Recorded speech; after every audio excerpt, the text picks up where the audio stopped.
And turning things on over to our forecast, Howard, there's parts of the southern tier tonight that are going to be seeing quite a bit of snow. Yeah, I think so, at least through tonight into tomorrow. But at this point, it looks like it's a very small part of the area. Let's get into the forecast. Lake effect snow is really going to be the story here over the next probably the next week or so.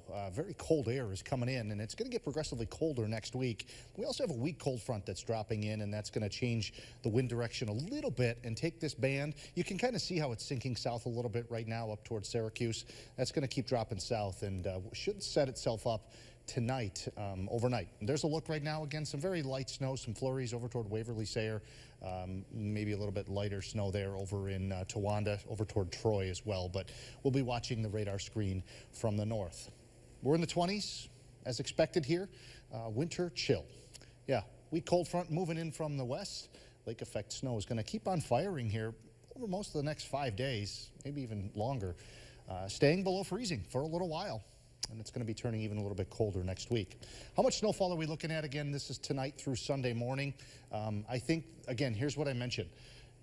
It looks like the vast majority of the snow is going to fall well north of Binghamton. We're talking extremely northern Shenango, extremely northern parts of Cortland, and northern portions of Otsego County. The farther south you go, still going to get some snow, but those totals, based on the current wind forecast direction, or wind direction forecast, excuse me, this is what we're thinking. So again, this is, we're in the lake effect regime.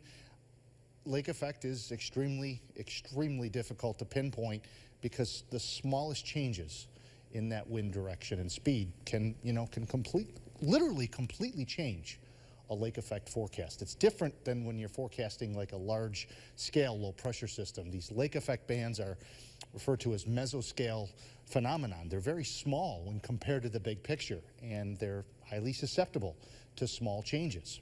So here we go. There's the front coming in. Again, some snow showers behind it.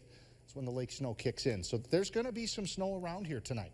Getting into the daytime tomorrow, some lake snows. Notice how the vast majority, I think the heaviest, stays north. I'm not saying it's not going to snow elsewhere. There will likely be some meandering lake effect snow showers. As we get into 6 o'clock tomorrow, notice the winds change a little bit and expect it to kick that snow up behind the banner. And behind the banner is up around Syracuse. So Sunday morning, Sunday afternoon, perhaps another wind change, and that brings some more lake snow down this way. So, again, just a changeable forecast with this cold air in place. Teens tonight to low 20s. You see, if you're up early tomorrow morning, it's going to be cold. Even daytime highs tomorrow, likely only in the low, maybe mid 20s. Tomorrow night into Sunday morning, we're going to be in the teens. So, again, prepare yourself for a long stretch of cold weather. I mean, yeah, we're nowhere near the freezing point over the next, it looks to be 5 to 7 days. And one common thing you see there over most of the days is lake effect snow. So we're looking at that wintry pattern here. The one thing that could change here is, lake effect processes, lake effect snow and lake effect rain depend on temperature differences from the surface of the lake up air to a couple of thousand feet up in the air. And the smaller that temperature gradient between the surface and higher, the less intense or less likely lake effect becomes. So as this cold air comes in, it might cool down the surface of Lake Ontario just a little bit. And, a change in 1 or 2 degrees could make a difference. Yeah, even the slightest wind shift, right? Exactly. Yeah. It's more susceptible to wind shift.